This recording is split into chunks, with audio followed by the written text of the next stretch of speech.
Hey everyone, James Reeves, TFBTV, with my good friend Jimmy Cannon. Jimmy, thanks for being on the program. Yeah, absolutely. I love this man. You guys know Jimmy from the video that we did. We filmed together last time I was here last year. Yeah. You did a little, it was like, quick pistol clinic that we did for the viewers. Everyone loved it. It's gotten hundreds and hundreds of thousands of views. Like, as far as clinical videos go, it's one of the best ones we've ever done on TFBTV. It is one of my most favorite videos that I've recorded on TFBTV.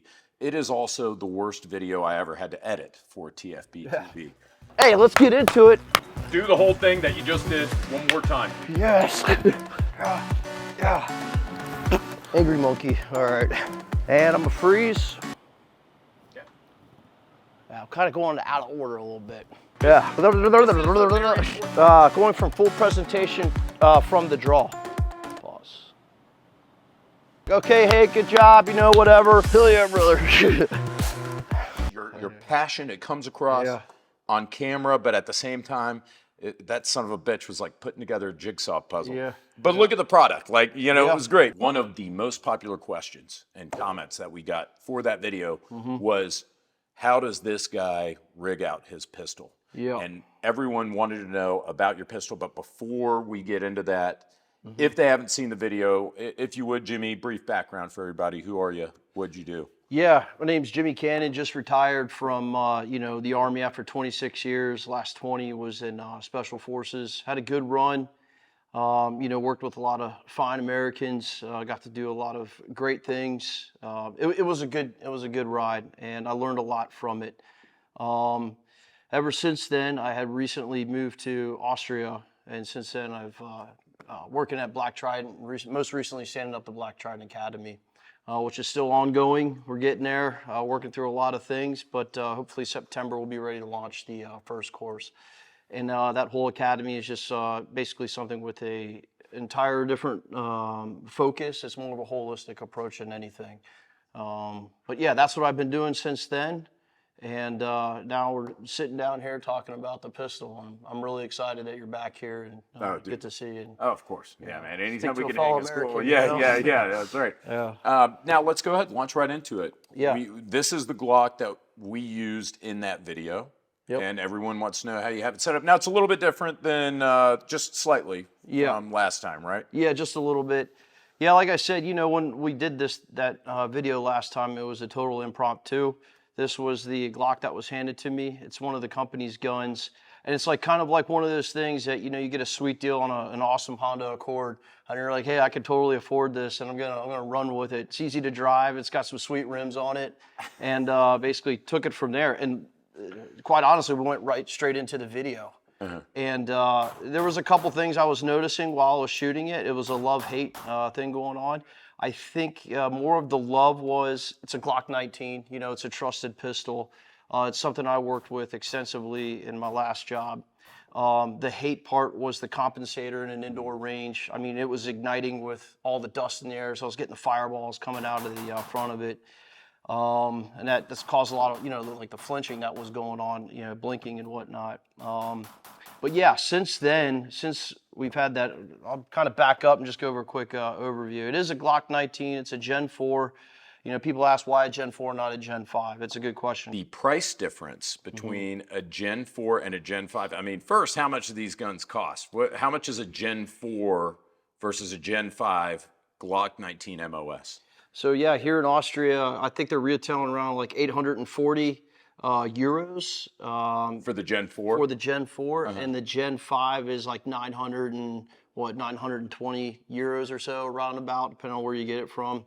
I mean, that's... You're looking about $100 difference between the roughly, Gen 5 and the Gen 4. yeah. And that includes VAT, right? Like 20% VAT on top of that. Absolutely. So I guess really, if you subtract it, it would be like around the $700-ish dollar range, with about a $100 difference between the two. So that's really interesting. That's always shocking to our viewers, because they think that it's like, hell, you could probably pick up one of these for $200. So the base gun is a Glock 19 Gen 4. The different things that are on it, we have a ZEV compensator on it. It's a CMC fluted barrel.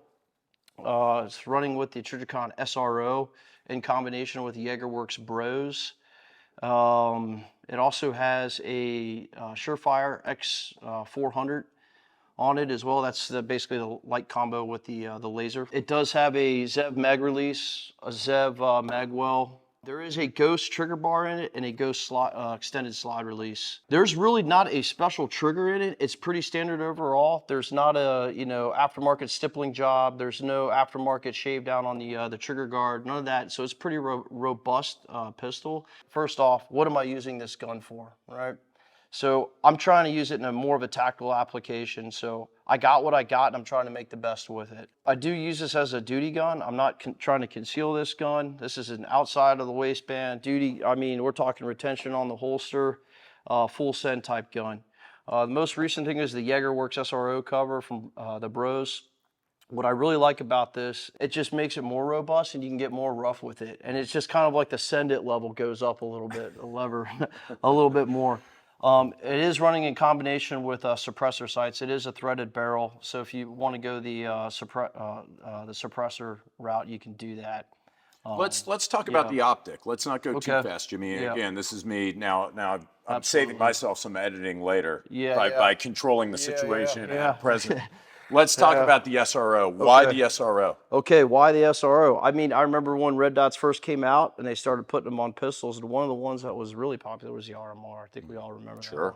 Window was pretty, small, but it was pretty cool at the time. And then why the SRO now? I mean, it's probably one of the biggest windows that's out there right now. I think there is one that's bigger than that SIG makes, I believe. I can't remember the name offhand. What is it? Okay. Yeah, what's the big... 3 Max. That's right. God, yeah. I know we literally just handled the newest version of that at SIG Next like 3 weeks ago. Yeah. I'm sitting here, I'm like, God, what is it? The SIG Max Pro Optic. I haven't shot with it personally, but I've seen it's out there. I watched a couple YouTube reviews on it. It looked pretty cool. Yeah, and it's Max after Max Michel, and he actually demoed the optic for us. So yeah, it is pretty cool. Back to the SR. Yeah, so the other thing about the SR, initially I was a little bit concerned with it because with the RMR, one thing is, when we were running the duty holsters with the Safari Lands, it almost creates like a cup and you're standing around in the rain and it just like collects all the rain on the range, and it's pretty annoying when you pull it out and there's just water all over the range and the laser's refracting off all the water and whatnot. So I was a little bit concerned about with the SRO, but not too concerned because now that I'm retired and I can kind of control when I go to the range. But right, because this is not like a concealed carry pistol, no, and you're not on the job. You're not. retired. I mean, this is primarily for the range. So let me ask you there to that point. All things being equal, if you're a cop, or let's say that you're lucky enough to be able to pick your duty gun or your duty optic, are you going enclosed emitter? No, I would go open. Why? And the reason why, first off, the enclosed emitter, for some reason, the edge around the Arco right now, it's almost like too big where it like draws me in.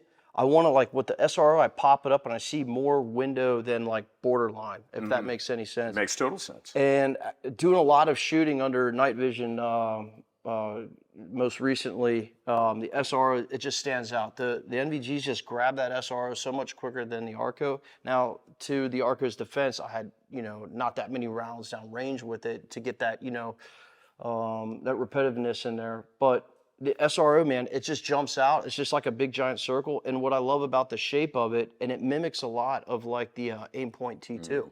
And it's like to go from the primary to the secondary, I'm looking through, it's almost mental memory. The sight picture is the exact same thing. And that's what's really interesting to me. That's what makes it jump out. And I was a little concerned, but ever since we put this Jaegerworks on it, it's more of like, I don't have to be so cognizant running around, getting it beat up a little bit. So for Jimmy, you like the SRO over the Acro? Right now, yes. Okay, I would say the only downside is it is a basket that could collect water, dust, debris.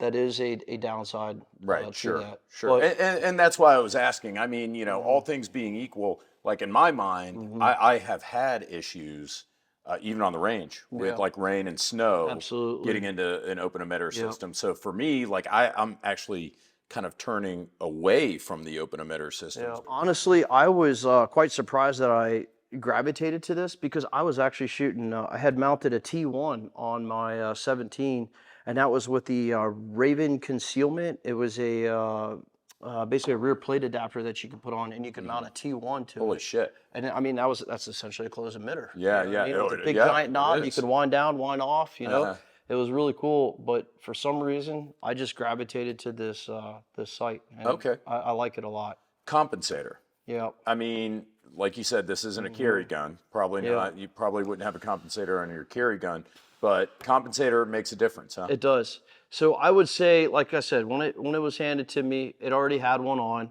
And the complete downside of shooting compensated is, especially when you're shooting next to your buddy, your buddy's gonna get pretty pissed off, shooting next to him. Also, indoor range, the dust particles, if it's not very well ventilated, it will ignite with that stuff as like the fireballs. If you go back in that video, like some of the blinks that I was doing, it's just like from the giant fireballs coming off that thing. But on the pro side with the compensator, I mean, you're shooting a 19 short barrel, especially if somebody that doesn't have a lot of time behind the pistol to really manage that recoil, it breaks a lot of that up to a point. So if you're trying to shoot at like further targets and, some more bull type targets, slow aim fire type stuff out at 25 and beyond, I mean, it does make a difference. Outside, you don't even notice it. So it's like one of those things, it's, do you need it? I would say, no. Is it a nice to have? Yes. Okay. Now let me ask you this. And if the answer is because legally it's really hard to get a bunch of guns in Austria, just say because legally it's hard to get a bunch of guns in Austria. Why not the 17 or the 34 or something? 100%. That's the next one I want to go to is the 17. Got it. So you would rather maybe, does that say? 100%. Like I said, this is what I'm handed. This is what I'm trying to make the best of what I have because right now. legally, like this is kind of what you're constructing. Without getting into that, we actually did a whole video on the legality of. This is a work gun. Got it. We keep it as that. If it were you, this would be a 17. Yeah, 100%. Okay, I'm glad I asked. If I'm going to wear it outside of my belt, I want a full-size gun I can grab, with oversized gloves, just reaching around, grab it with the other hand, something to throw around, smack people around with. Right, sure, yeah, of course. Just a full-size pistol that I can have. All right, and the comp is a luxury, nice to have, reduces the recoil a little bit. Talk to me about the WML. So I love the Surefire, the X300. Yeah. I've got the X300. Yeah. You're using the 400. Yeah, it's a great piece of kit, man. And the reason why I say that is when you start adding a laser, okay, a lot of guys will say, hey, I need to have a laser, and they go with the whole predator mode stuff. But I look at it from a complete tactical mindset. Jimmy's always in predator mode. Yeah. One thing is like if you're trying to get your attention on somebody, you hit them with a Viz laser, and if you shine it on their chest, they're not really going to see it. But if you start down low and work your way up, it's kind of like the predator thing starts kicking in, and people start listening to you. It's also a great way to ID targets. And then switching over to the IR mode, which is also really great, especially like when you start talking about like building climbing and shooting in like confined areas and whatnot, climbing up over rooftops and just putting a laser on a guy. It's much easier to index them rather than getting behind your sights and whatnot, especially you're hanging off a building 3 stories up, whatnot. So if I'm understanding you correctly, Jimmy, Yep. what you're saying is that the advantage for you of the laser outside of the night vision context is not necessarily as an aiming device, but as a compliance device. Absolutely. Interesting. It's another kit it's another tool to the toolbox essentially. So if you're, everybody comes from different lines of work and you have different like protocol as far as like, moving up to the, a higher, I guess a threatening posture. One thing is just simply just throwing the laser on. You know what I mean? I mean, everybody has seen Predator and they go right into compliance mode.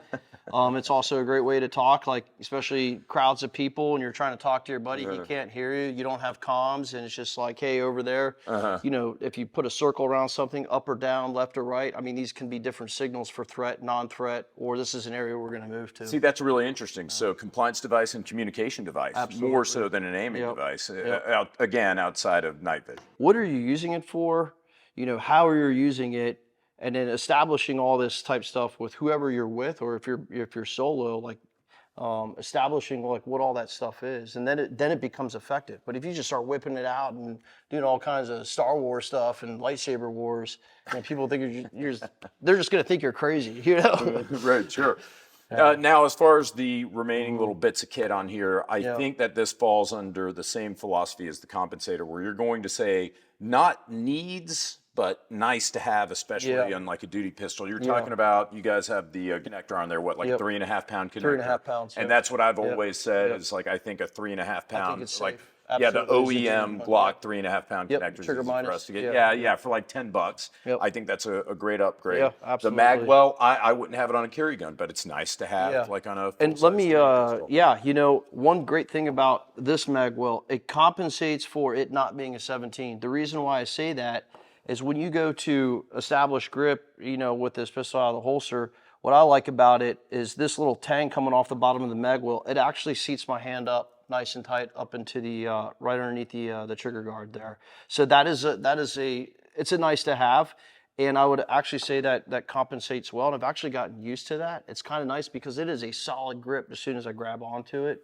But one thing that people have to be careful when you're putting magwells on is like the bigger you go on the flange of the magwell, and you start falling down, you get gravel. Like gravel can actually get up in there, up over the magazine base plates. And you can have some serious malfunctions on mag releases that I have found, like rolling around in gravel, really putting them through some stress tests.